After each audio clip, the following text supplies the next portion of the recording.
오늘 말씀은 누가복음 18장 31절로 43절의 말씀입니다. 함께 읽습니다. 예수께서 12 제자를 데리시고 이르시되 보라 우리가 예루살렘으로 올라가노니 선지자들을 통하여 기록된 모든 것이 인자에게 응하리라. 인자가 이방인들에게 넘겨져 희롱을 당하고 능욕을 당하고 침뱉음을 당하겠으며 그들은 채찍질하고 그를 죽일 것이나 그는 3일 만에 살아나리라 하시되 제자들이 이것을 하나도 깨닫지 못하였으니 그 말씀이 감추었으므로 그들이 그 이르신 바를 알지 못하였더라. 여리고에 가까이 가셨을 때에 한 맹인이 길가에 앉아 구걸하다가 무리가 지나감을 듣고 이 무슨 일이냐고 물은데 그들이 나사렛 예수께서 지나가신다 하니 맹인이 외쳐 이르되 다윗의 자손 예수여 나를 불쌍히 여기소서 하거늘 앞서가는 자들이 그를 꾸짖어 잠잠하라 하되 그가 더욱 크게 소리질러 다윗의 자손이여 나를 불쌍히 여기소서 하는지라. 예수께서 머물러 서서 명하여 데려오라 하셨더니 그가 가까이 오매 물어 이르시되 내게 무엇을 하여 주기를 원하느냐. 이르되 주여 보기를 원하나이다. 예수께서 그에게 이르시되 보라 내 믿음이 너를 구원하였느니라 하시매 곧 보게 되어 하나님께 영광을 돌리며 예수를 따르니 백성이 다 이를 보고 하나님을 찬양하니라. 연약함으로 주님께라는 제목으로 말씀 증거합니다. 우리가 복음서를 읽다 보면 예수님이 보이시는 독특한 대화법이 한 가지 있음을 알 수 있습니다. 그게 질문이죠. 질문을 통해서 주의를 환기하시고 핵심을 짚어서 말씀하십니다. 이런 식이에요. 누가 강도 만난 자의 이웃이 되겠느냐? 이것은 사마리아인의 비유를 통해서 하신 질문이죠. 제사장이나 레위인 같은 신분이 중요한 것이 아니라 마음을 다해서 도울 수 있고 사랑할 수 있는 자가 진짜 이웃임을 강조하셨습니다. 또한 여자여 너를 고발하던 그들이 어디 있느냐? 너를 정죄한 자가 없느냐? 라고 질문하셨습니다. 이것은 가늠하다 현장에서 정죄를 당할 여인을 구하시며 하신 말씀이죠.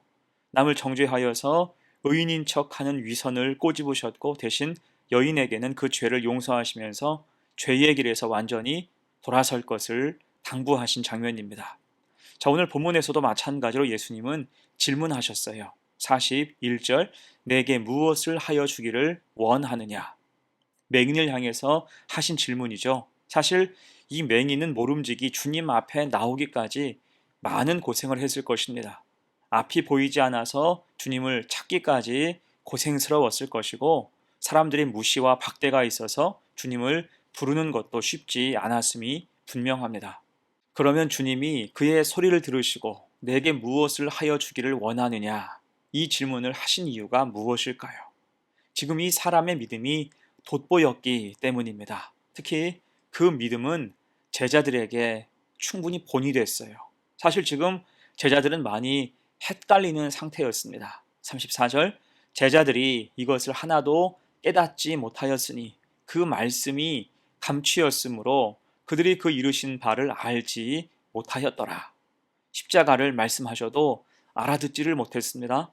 어제 말씀에서도 보았듯이 제자들은 다들 정통 유대인이었어요. 그 구원에 대한 생각이 바리새인과 크게 다르지 않았습니다. 은혜가 아니라 여전히 율법과 성전 중심이었죠. 그래서 주님은 누가복음 18장에서 세리와 과부 그리고 아이들을 빗대서 구원을 설명해 주셨습니다. 구원은 하나님께 속한 것이고 오직 믿음으로만 구원을 받을 수 있다는 것입니다. 자, 그럼에도 제대로 깨닫지 못하니 이제 맹인을 부르시는 거예요. 그의 믿음을 직접 보게 하신 것입니다. 그러면 오늘 주님이 주목하신 맹인의 믿음은 어떻습니까? 우선 그의 말에 주목해야지요. 38절입니다. 맹인이 외쳐 이르되 다윗의 자손 예수여 나를 불쌍히 여기소서 하거늘. 여러분 이 말은 우리가 갖고 있어야 되는 신앙의 기본이 이 속에 담겨 있습니다. 먼저 그는 다윗의 자손 예수여 라고 말하고 있죠. 무슨 뜻입니까? 예수님을 인정하는 거예요. 예수님이 메시아이시며 구원자이심을 고백하는 것입니다. 여러분, 우리도 이 마음을 품고 주 앞에 나올 수 있어야 돼요. 자, 그리고 말합니다. 나를 불쌍히 여기소서.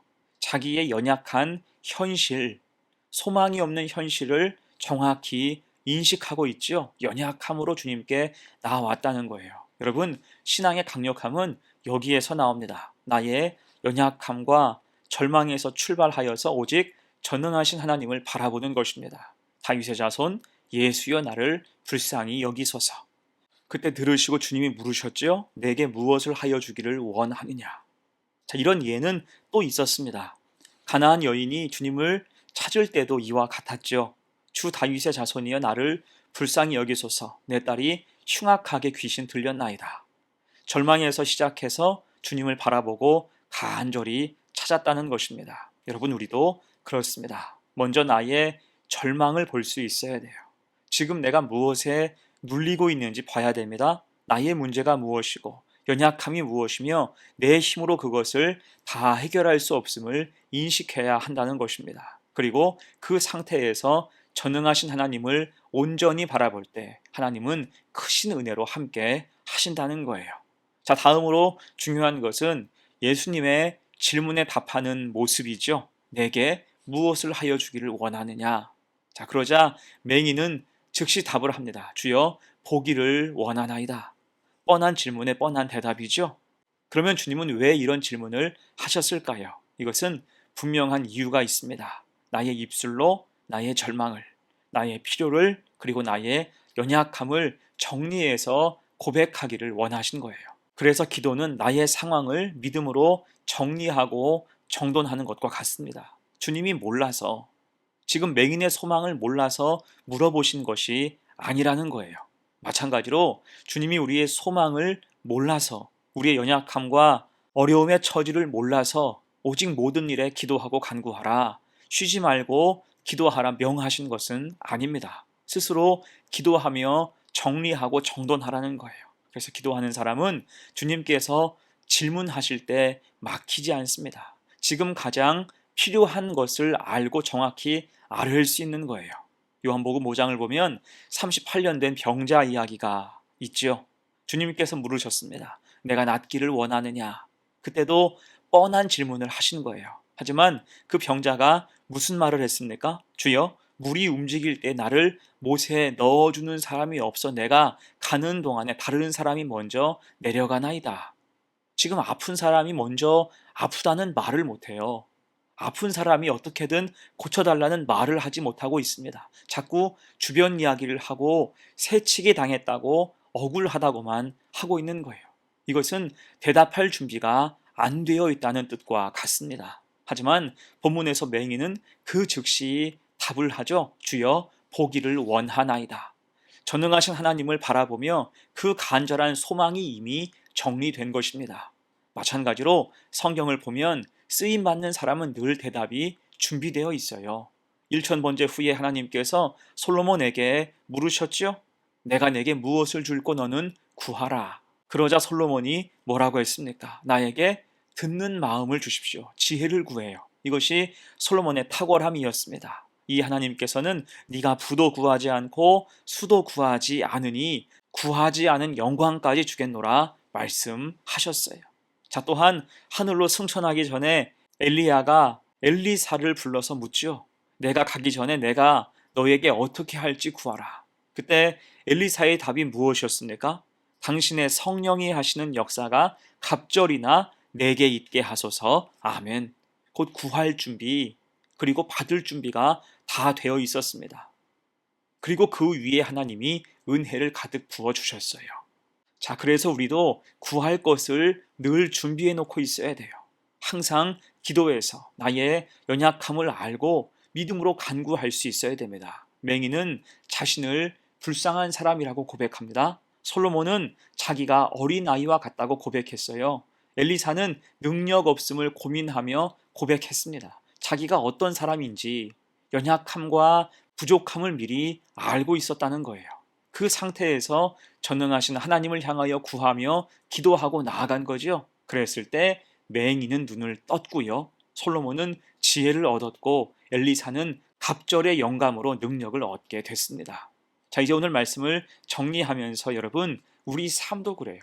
다들 근심하고 낙심하는 부분이 우리 속에 있고 절망할 때도 있습니다. 성도는 그 마음으로 그저 침체될 것이 아니라 하나님을 바라보고 전능하신 하나님께 은혜를 구해야 한다는 거예요. 오직 믿음으로 기도해야 됩니다. 그러면 주님께서 그 마음 만지시고 문제를 풀어주실 수 있다는 것입니다. 곧 구원은 하나님의 것.